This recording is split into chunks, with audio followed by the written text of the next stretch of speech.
నమస్తే, welcome to meta plus. ముందుగా ఈ వీడియోని లైక్ చేయండి, షేర్ చేయండి. మరిన్ని ఇంట్రెస్టింగ్ సినిమా అప్డేట్స్ కోసం please subscribe to meta plus. ఇక మ్యాటర్లోకి వస్తే, ఈరోజు సోషల్ మీడియాలో ఎక్కడ చూసినా వినిపించే ఒకే ఒక్క మాట వేణుస్వామి. దానికి కారణం ఏంటో కూడా మనకు తెలుసు. సెలబ్రిటీల జీవితాల్ని తన నోటికొచ్చినట్టు ఒక మాట చెప్పి సెన్సేషన్ క్రియేట్ చేయడం ఆయన స్టైల్. ఇప్పుడు అదే సెన్సేషన్ ఆయన పేక్క చుట్టుకుంది. మరి అందరి జాతకాలు చూసే వేణుస్వామి ఆయన జాతకం చూసుకున్నారా? ఆయన గ్రహాలు, గ్రహస్థితులు అన్నీ కరెక్ట్గానే ఉన్నాయా, లేకపోతే ఎందుకు ఇలా వివాదాల్లో చిక్కుంటున్నారు? మరి ఆయన గురించి, ఇప్పుడు జరుగుతున్న ఇష్యూ గురించి డీటెయిల్డ్ అనాలిసిస్ తెలుసుకుందాం. మన ప్రముఖ ఫిలిం జర్నలిస్ట్ శ్యామ్ సుందర్ గారు మనతో ఉన్నారు. ఆయన అడిగి మరిన్ని ఇంట్రెస్టింగ్ విషయాలు తెలుసుకుందాం. సార్ నమస్తే. నమస్తే అండి. వేణుస్వామి సార్, మొన్నటి వరకు వేణుస్వామి, ఇప్పుడు వేణుస్వామికి వీణానాదం కూడా తోడైంది. భార్య అంటే భర్తకు సపోర్ట్గా ఉండడం తప్పలేదు, కానీ ఒక కాంట్రవర్సీ నడుస్తున్న టైంలో వచ్చి ఆమె కూడా సపోర్ట్గా నిలబడటం, అది కూడా సెలబ్రిటీ లైఫ్ల గురించి మాట్లాడుతున్నప్పుడు ఎంతవరకు కరెక్ట్ అనుకుంటున్నారు? ప్రజెంట్ సిచ్యువేషన్ పైన మీ టేక్ ఏంటి? ఇప్పుడు వేణుస్వామి వ్యవహారం వేణుస్వామిగానే ఉంటే సరిపోయేదండి. ఇందులో వీణ ఎంటర్ అవ్వడం అనేది కరెక్ట్గా లేదు. అది వేణుస్వామి బలవంతంగా ఆవిడ తీసుకొచ్చి మీడియా ముందు ఆవిడ వీడియో చేయించారా, అంతకుముందు వీడియో చేయించారా అనిపిస్తుంది. దానివల్ల ఆవిడ వీడియో వల్ల మనకి కింద ఆ కామెంట్స్ చూసి అర్థమైపోతుంది. అందరూ వ్యతిరేకంగా కామెంట్లు పెట్టారు. అక్కడ తప్పు జరిగిపోయింది. మళ్ళీ తాజాగా నిన్న ఇద్దరు కలిసి ఒక వీడియో పోస్ట్ చేశారు. మూర్తి, జర్నలిస్ట్ మూర్తి మీద. తర్వాత ఒక వాయిస్ వీడియో ఒకటి, అమర్ అనే ఒక జర్నలిస్ట్ అనే పేరుతో, అసలు అమర్ ఎవరో తెలియదు. అందులో ప్రేమను లింకప్ చేసుకున్నారు. మరి టీవీ5 రాంబాబుని లింకప్ చేశారు. అలాగే జర్నలిస్ట్ మూర్తి. మొత్తం 5 కోట్ల రూపాయలు ఇదంటూ ఒక సంభాషణ, దాంట్లో ఆత్మహత్య చేసుకోవాలి, మేము ఆత్మహత్య చేసుకుంటాం అన్నట్టుగా. అంటే ఇక్కడ ఇవన్నీ చూస్తుంది ఏమవుతుందంటే, మనకి అసలు వేణుస్వామి తన జాతకం తను చూసుకున్నారా లేదా ముందు మనకు అదొక డౌట్ వస్తుంది. ఎందుకంటే తనకి ప్రమాదం ఉంది, తనకి ఇట్లాంటి ఇబ్బందికర పరిస్థితి వస్తుంది. దీనికి మన టీవీ5 మూర్తి గారు చెప్పినట్టు కామాఖ్య పూజలు లేదా వేణు పూజలు ఇలాంటి రకరకాలు టెంపుల్ చేస్తుంటారు కదా, ఆయన కూడా ఇట్లాంటి చేస్తుంటే ఈ పరిస్థితి వచ్చేది కాదు కదా అనే డౌట్ చాలామందికి వస్తుంది. ఎందుకంటే మరి ఇంత సిచ్యువేషన్ వచ్చినప్పుడు, ఇంత విపత్కర పరిస్థితి వచ్చినప్పుడు రెమెడీలు చేసుకోవాలి కదా, చేసుకుంటే ఆటోమేటిక్గా సమస్య పోవాలి కదా. సెలబ్రిటీస్ కూడా వాళ్ళకి లైఫ్ బాగోకపోతే ఆయన ప్రత్యేక పూజలు చేయించడం, ఇది చేసి ఆయన పూజలు ఆయనకి. మరి ఆ మధ్యన ఒక వాయిస్ వచ్చింది, కన్సల్టేషన్ ఫీజు 10,000 రూపాయలని. మరి ఆయన నిన్న వీడియోలో ఏమన్నాడు, నా వెయిట్ 17 కిలోలు తగ్గిపోయాను, నేను ఇంత మానసికంగా చిత్రవతను చూపించాను. మరి ఈ టైంలో ఆవిడ్ని వీణాని తీసుకురావడం అనేది ఎంతవరకు కరెక్టు? భర్త కోసం ఆవిడ స్వచ్ఛందంగా వచ్చిందా లేదా బలవంతంగా వచ్చిందా అర్థం కావట్లా. ఇప్పుడు సిగ్నల్ చెప్పే బలి కుడితిలో పడిందని ఒక సామెత ఉంది. ఆ సామెత ఇప్పుడు వేణుస్వామి గారికి అచ్చంగా వర్తిస్తుందని చెప్పాలి. రేపు పొద్దున 22వ తారీఖుని మహిళా కమిషన్ ముందు ఆయన హాజరు కావాలని అదొకటి ఉంది. ఇవాళ మరి మూర్తి గారు కంప్లైంట్ పెట్టారు, పోలీసులు కేసు పెట్టారు అతని మీద. ఆ వీడియో రిలీజ్ చేసిన కేసు పెట్టారు. మళ్ళీ ఇవాళ టీవీ5 రాంబాబు గారు, ఆ ఫిల్మ్ జర్నలిస్ట్ తరఫున ఒక ప్రెస్ మీట్ పెట్టి డైరెక్టర్ వీరశంకర్ వీళ్ళందరూ మాట్లాడారు. మరి ఇవన్నీ చూస్తుంటే రోజు రోజుకి వేణుస్వామి చాలా చిక్కుల్లో చిక్కుకుంటున్నట్టుగా మనకి అర్థమవుతుంది. మరి ఎందుకు ఆస్ట్రాలజీ తన జాతకం తను చూసుకోవడం ఆస్ట్రాలజర్లకి వాళ్ళ జాతకం వాళ్ళు చూసుకోలేరా? అసలు వాక్శుద్ధి వేణుస్వామికి ఉందా లేదా? మరి రెమెడీలు చేసుకోవాలి అవసరం లేదా? ఆయన ఇలాంటివన్నీ కూడా చర్చకు వస్తున్నాయి. అవును సార్, ఇంతమంది జాతకాలు చూసి ఆయన జాతకం ఆయన చూసుకోలేదంటారు. అంటే ఇప్పుడు మామూలుగా ఎప్పుడు ప్రతిసారి ఒక సెలబ్రిటీ లైఫ్స్ గురించో దేని గురించో మాట్లాడి వైరల్ అవ్వాలనుకున్న ఆయన కావాలనే ఈ కాంట్రవర్సీని క్రియేట్ చేసుకుని లైమ్ లైట్లో ఉండాలి. ఎందుకంటే ఎలక్షన్స్ అయిపోయినాయి, మళ్ళీ 5 ఏళ్ల వరకు పొలిటికల్గా కానీ ఇలాంటి సినారియోస్ చెప్పినా జనం పట్టించుకునే స్థితిలో ఉండదు. లైమ్ లైట్లో ఉండడం కోసమే ఇలాంటివన్నీ ఎంచుకుంటున్నారా, లేకపోతే గతంలో చేసిన తప్పిదాలకి ఇప్పుడు ప్రతిఫలం అనుభవిస్తున్నారంటారా? ఇది ఏమవుతుందంటే ఎప్పుడో ఒకసారి రివర్స్ అవుతాయండి. మనం ఎప్పుడైనా సరే సోషల్ మీడియాలో కానీ మీడియాలో కానీ అతి దూకుడు పనికిరాదు. ఇప్పుడు ఆయన అతి ప్రదర్శించాడు. పొలిటికల్ ఆస్ట్రాలజీ ప్రిడిక్షన్స్ చెప్పడం కానీ ఇవన్నీ చాలా అతిగా అనిపించినాయి. ఆయన చెప్పినవి ఏవి జరగకపోవడం అనేది జరిగింది. ఇప్పుడు లేటెస్ట్గా ఏంటంటే 5 కోట్ల రూపాయలు నా దగ్గర తీసుకోవాలనుకున్నారు.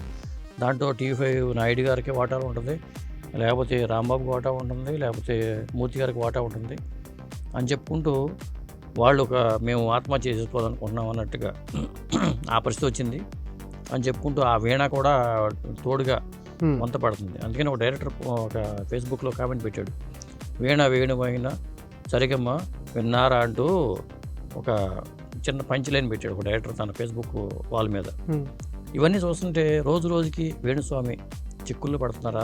ఒక పక్క బిగ్ బాస్ 8కి ఆయన పేరు వినిపిస్తుంది. అవును మరి బిగ్ బాస్ 8కి వెళ్తే అక్కడ హోస్ట్గా నాగార్జున గారు ఉంటారు. అవును. నాగ చైతన్య మీద కమెంట్ చేశారు కాబట్టి Comment తీసుకునే చేశారు అవకాశం ఉంది. అంటే మొన్న వినిపించిన వార్త ప్రకారం ఏంటంటే నాగ చైతన్య రెండో పెళ్లి కూడా సఫలంగా ఉండదు అని చెప్పటం వల్ల అక్కడ నాగార్జున గారు హోస్ట్ ఉన్నారు, సో ఈసారి వేణుస్వామిని తీసుకోకూడదని ఫిక్స్ అయ్యారు అని అంటున్నారు.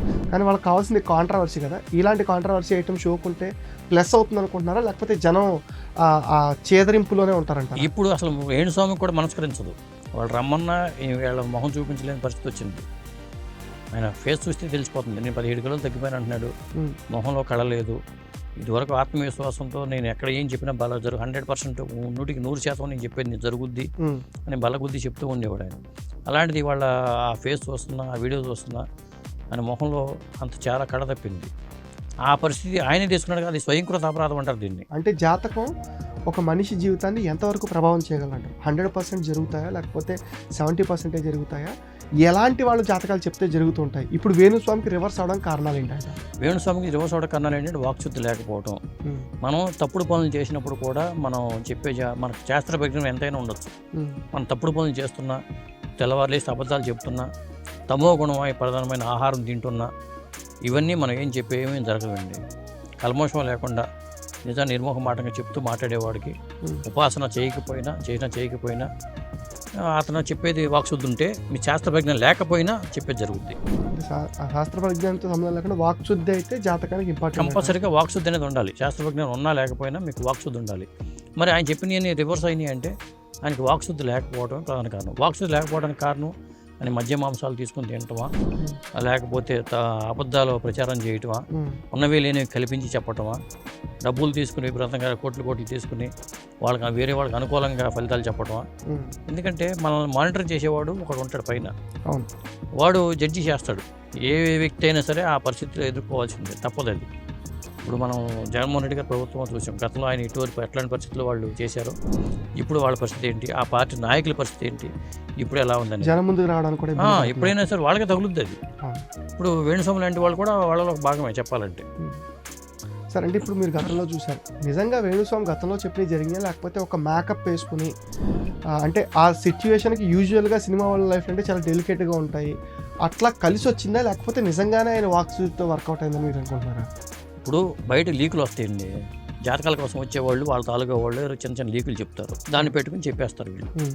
ఇలా వింటున్నాము తేడాలు వస్తున్నారు అనటంగానే అది బయటికి రావడానికి టైం పడుతుంది, కొంత టైం పడుతుంది జనానికి తెలియడానికి.